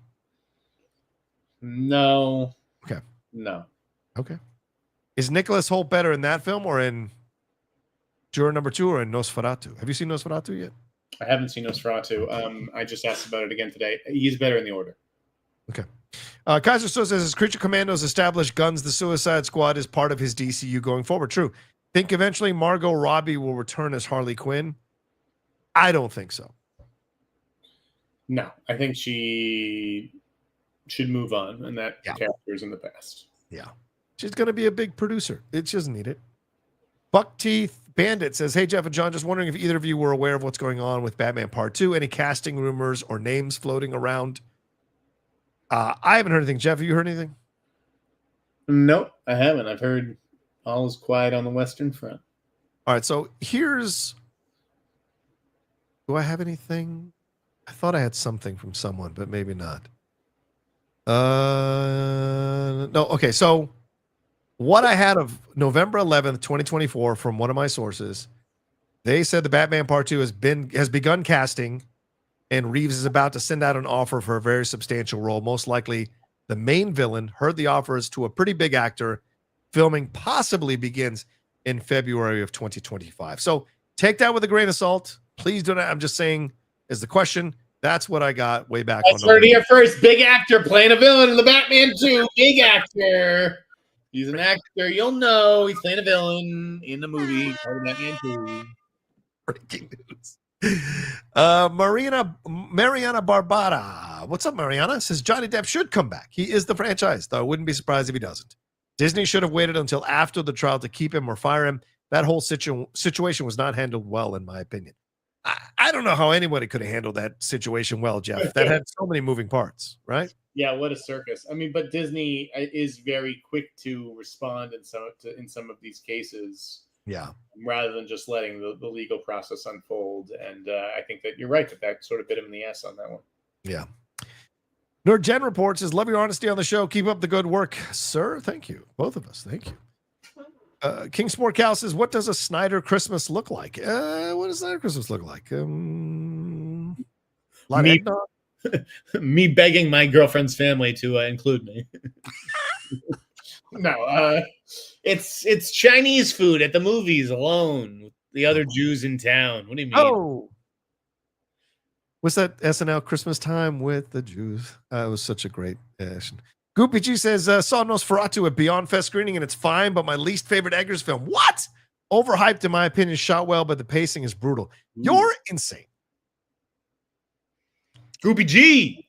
Goopy G, this is my number 2. To these Beyond Fest screenings. I need to get on the list, or I don't know what I need to be doing. But how do you not get on that? You of all people should be out there. They get everything Beyond Fest. They have good shit. Beyond Fest and Fantastic Fest. Nothing says Jeff Sneider more. Max Law says, I'm invested in Zach Kreger after Barbarian. If Companion hits big, then are we more likely to get weapons sooner or later?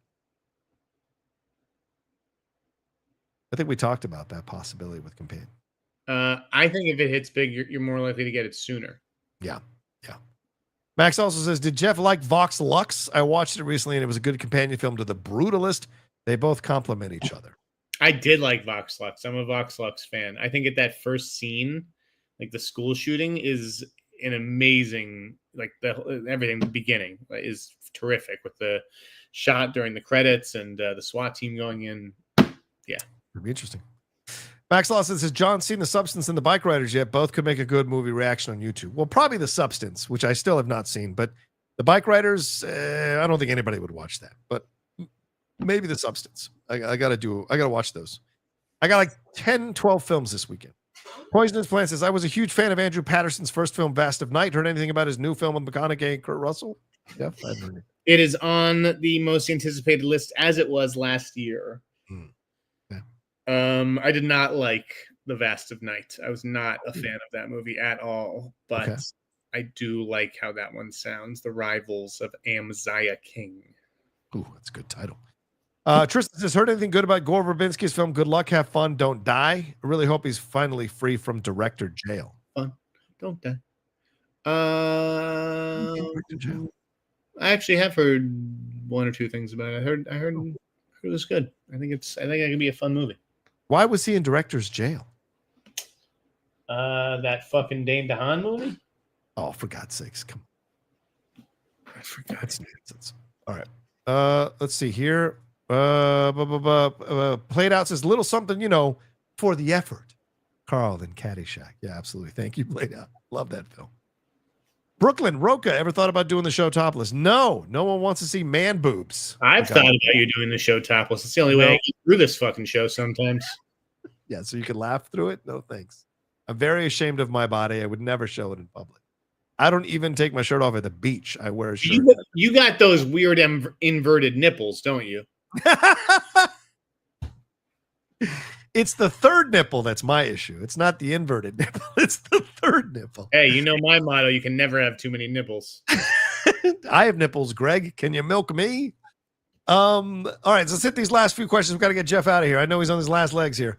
Anonymous says, you guys have talked about Zendaya and Tom Holland's schedules for next year, but what does Timothée Chalamet have going on? He could fit something in before Dune 3 later in the year, right? Oh, yeah, Jeff, it's a good question. I've heard Timmy is stuck in character and he's just playing ping pong, doing the voice of Bob Dylan, which is all day. So, oh, man. Match point. I'm doing two characters, man. Bring me the. I have no idea what Timmy is up to. I hope Timmy does a cool crime movie. I'd like to see Timmy get his hands a little dirty. I like that idea. I like for Timmy to take a gun into his hands. What about Timothy? We've seen Timmy hold a gun. I think it's time to see Timmy hold a gun. What about Timmy in Heat 2? That idea. Mike McKenzie says you wanted as who? Ashley Judd? Yikes. So pretty. Mike McKenzie says, you guys, what do you mean he's too pretty? What does that have to do with it? He's too pretty. What do you think he's? What is he, Chris? He could be Chris. Chris is pretty. Blonde hair? Yeah, he just dyes hair. I don't know. Mike McKenzie says, you guys wanted a podcaster to host the Oscars and your wish came true. How do you feel about Conan O'Brien as the host? Yeah, Jeff. I like Conan. Yeah, officially a podcaster now, Conan. Oh, I did hear something. This isn't okay. Not to be aggregated. Well, I mean, you can. I don't know, but right. So I reached out to a good source this week, and I said, what are you hearing? And they're like, oh, it's pretty slow out there. I heard that Austin Butler was in the Nolan movie, but yeah. That could be old info, and it could be the Pattinson role.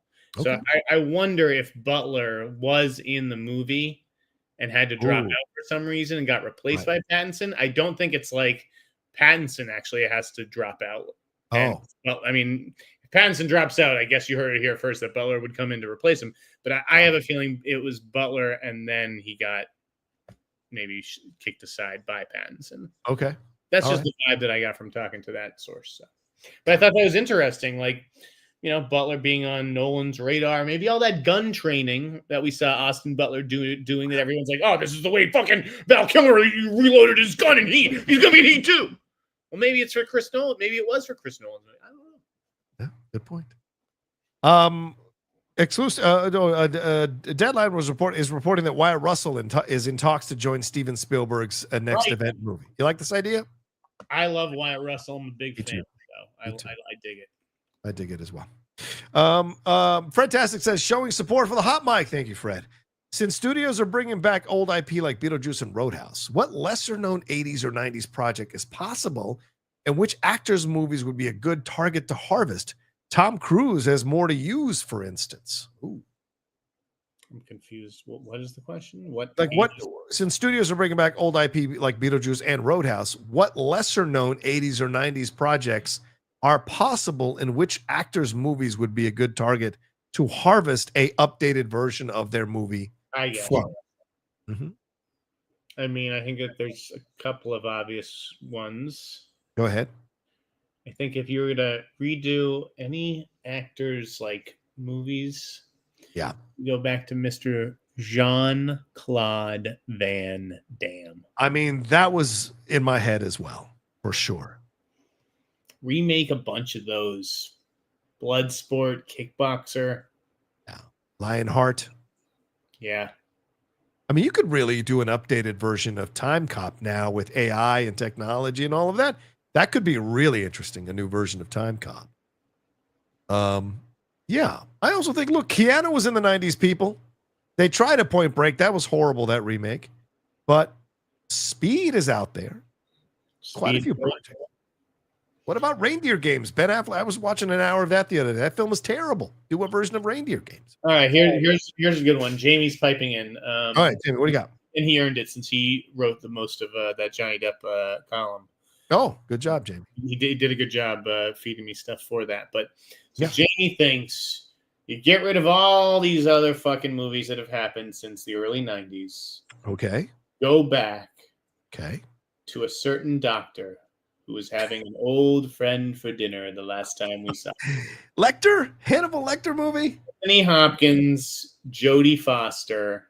You bring them back? Sequel to Silence of the Lambs. I have to tell you, I kind of like that. Normally, I would reject Jamie's ideas because he's crazy, but I like this idea because all of us who saw that 1991 film when it came out, those of us who are still alive and watched that movie, the circle has to be closed. We want closure. We want Jodie back with Anthony Hopkins. We don't. The Julianne Moore thing was a bit of an abomination. Nothing against her. She's a great actress. But, like, you want to close that loop. Anthony's clearly doing anything for money, as we just saw in that Rome series on Peacock. So I think you could absolutely get him and Jodie to come back because Jodie's rarely acting, but a reunification of those two, especially now after Night Country, this is the time to strike while the iron is hot. I like this idea. So yeah, that's Jamie's idea. I like it too. Yeah, I would love that. Good job, Jamie. All right, and Jennifer 8 movie. Frankly, I just want a remake of Jennifer 8. Uma's still around. Great movie. Hey, Uma, Maya Hawke with Danny Ramirez or somebody playing the Andy Garcia character. That'd be perfect. Why Danny Ramirez when we've got a perfectly good guy named John Rocha? Please, not at my age. Not you, John. Not you. Hey, what about Maya Hawke opposite the Russian kid in Mr. and Mrs. Smith? That could be interesting. A Russian accent. She could do a Russian accent, I'm sure. That's actually a good call, but again, she's not big enough. What?